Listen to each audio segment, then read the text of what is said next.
Very very welcome to all साथियों। Exam fighter number पर आप सभी का हार्दिक स्वागत है। असिस्टेंट प्रोफेसर की परमानेंट रिक्रूटमेंट आई है और जैसे असिस्टेंट प्रोफेसर की कहीं भी रिक्रूटमेंट आती है आप सोचते हैं कि मेरा तो नेट क्लियर होना चाहिए, मेरा पोस्ट ग्रेजुएशन 55% मार्क्स होना चाहिए, मेरा नेट पूरी तरह क्लियर होना चाहिए, सर्टिफिकेट मेरे हाथ में होना चाहिए। तो जी नहीं, ये आपकी गलतफहमी है। मैं आपको एक सीक्रेट बताने वाला हूँ, ऐसा सीक्रेट जो बहुत कम लोग, बहुत कम यूट्यूबर आपको बताते हैं। जी हाँ, आप ऐसी वैकेंसी के बारे में आपको बताने वाले हैं जहां एग्जाम बेस्ड सिलेक्शन होगा। अगर आप नेट पास नहीं है तो भी आवेदन कर पाएंगे, अगर आप पीजी पास भी नहीं है ना तो भी आवेदन कर पाएंगे। बताइए अब क्या चाहिए, ना नेट ना पोस्ट ग्रेजुएशन, फिर भी आप असिस्टेंट प्रोफेसर बन सकते हो। यानी बिना नेट के भी आप असिस्टेंट प्रोफेसर बन सकते हैं, बिना पीएचडी के बन सकते हैं, बिना पोस्ट ग्रेजुएशन के बन सकते हैं। यानी कह सकते हैं इससे शानदार मौका आपको नहीं मिलने वाला है। वैसे स्टूडेंट्स को मैं कह रहा हूँ जो कम एज के हैं, है ना, उनको कम एज में असिस्टेंट प्रोफेसर बनने का शानदार मौका मिल रहा है। और ये मौका परमानेंट पोस्ट के रूप में है ना, परमानेंट पोस्ट है और ये राज्य लोक सेवा आयोग की भर्ती है। जी हाँ, स्टेट पीसीएस की भर्ती है। तो गोल्डन अपॉर्चुनिटी है, बड़ी खुशखबरी है, इस मौका को छोड़ना नहीं। और इस वैकेंसी के बारे में आप जान लें, ये कहाँ से आई है, राजस्थान लोक सेवा आयोग अजमेर से, राजस्थान लोक सेवा आयोग से ये भर्ती निकली है। और टोटल नंबर ऑफ पोस्ट कितना है आप यहाँ देख पा रहे होंगे, 575, लगभग 600 है।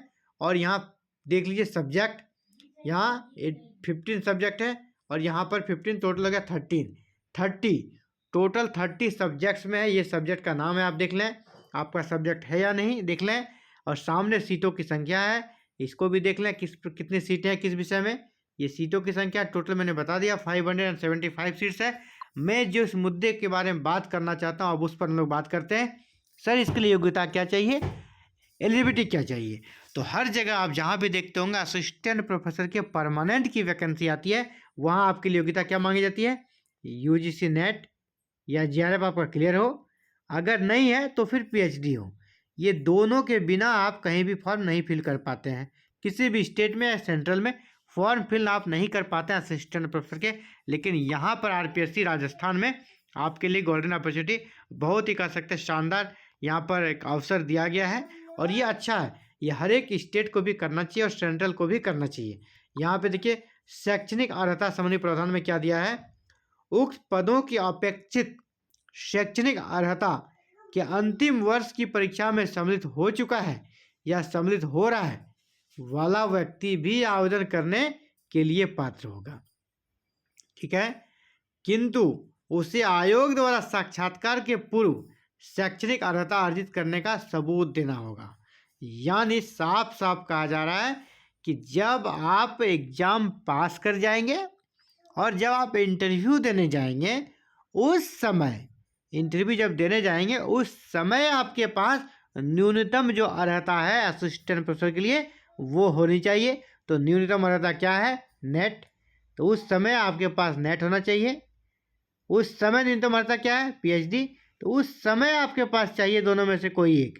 तो अगर आप अभी फॉर्म भरते हैं, ये फॉर्म आपका अगर अभी भरते हैं, तो अगर पीजी कर रहे हैं, पोस्ट ग्रेजुएशन कर रहे हैं और आप लास्ट ईयर में हैं या लास्ट सेमेस्टर में हैं, आपने अभी पोस्ट ग्रेजुएशन का फाइनल एग्जाम नहीं दिया है, तो भी आप फॉर्म भर दें, फॉर्म आप भर दीजिए। क्योंकि इसके बाद आपको नेट के एग्ज़ाम में बैठने का अवसर मिलने वाला है। कब, अभी इसमें अगर आपने फॉर्म भरा होगा दिसंबर सेशन के लिए, तो उसका एग्ज़ाम से आपका जनवरी 25 में होना है, वहाँ अवसर मिलेगा। दूसरा, अगर आपका इस बार नहीं भी होता है तो जून वाले की सेशन के लिए, जून 2025 आपके पास दो अवसर हैं, जून 2025 में नेट क्लियर करें या फिर दिसंबर 24 वाले में, दिसंबर 24 वाले में। तो आप जिसमें भी आपका होता है, दिसंबर 24 अगर हो जाता है ठीक है, नहीं तो जून 25 में तैयारी रखें। और दोनों में किसी एक में भी अगर आप निकाल लेते हैं तो भी आप यहाँ पर एलिजिबल हो जाएंगे। क्योंकि इंटरव्यू होगा ना 2025 के लास्ट में इंटरव्यू होगा। आपको बता दें इंटरव्यू जो होगा 2025 के लास्ट में होगा। यानी आपके पास यहाँ पर दो अवसर हैं।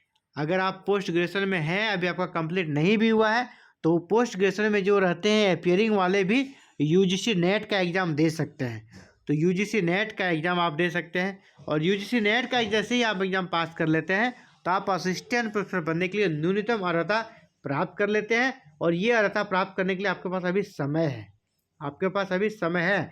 मैं सभी भी कह रहा हूँ, जैसे कि इस साल के लास्ट में इंटरव्यू होना है, अभी तक की जो संभावना है, अगर नहीं तो ये 2026 भी जा सकता है ना, इंटरव्यू होते होते 2026 भी जा सकता है। तो आपको नेट क्रैक करने का 3 अवसर मिल जाएगा ना।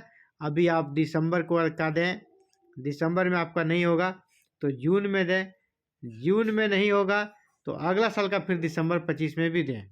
तो आपके पास 3 अवसर मिल सकता है इंटरव्यू के पहले यूजीसी नेट क्रैक करने का। तो ये बड़ी अपॉर्चुनिटी है। वैसे दोस्तों आप इस वीडियो को शेयर करें, जो अभी न्यू है ना, कम एज के हैं, पोस्ट ग्रेजुएशन कर रहे हैं, उनको कह दें कि जी जान लगा दें, ऐसा अवसर बार बार नहीं आता है। आप अभी से यूजीसी नेट की तैयारी शुरू कर दें और प्रयास करें कि इंटरव्यू के पहले आपका नेट क्लियर हो जाए। इधर आपका पोस्ट ग्रेजुएशन तब तक क्लियर तो हो ही जाएगा। तो फिलहाल ये बड़ी अपडेट थी आप सभी के लिए। और अगर आपने अभी भी तैयारी स्टार्ट नहीं की है तो एग्जाम फाइटर नंबर 1 पे इस चैनल पे क्लासेस चल रही है। डेली 8 PM को यूजीसी नेट जेआरएफ के लिए डेली 8 PM को ये क्लासेस चल रही है, रात के 8 बजे। आप भी चाहते हैं आप क्लासेस में ज्वाइन करें, बिल्कुल फ्री में आप ज्वाइन कर सकते हैं। इसके लिए चैनल को सब्सक्राइब कर लें, बेल आइकन को प्रेस करके ऑल बटन को क्लिक करके रख लें, और एवरीडे 8 PM को आप बिल्कुल फ्री में यूजीसी नेट जेआरएफ पेपर 1 की क्लास हमारे साथ जुड़कर कर सकते हैं। Thank you. जय हिंद, जय भारत।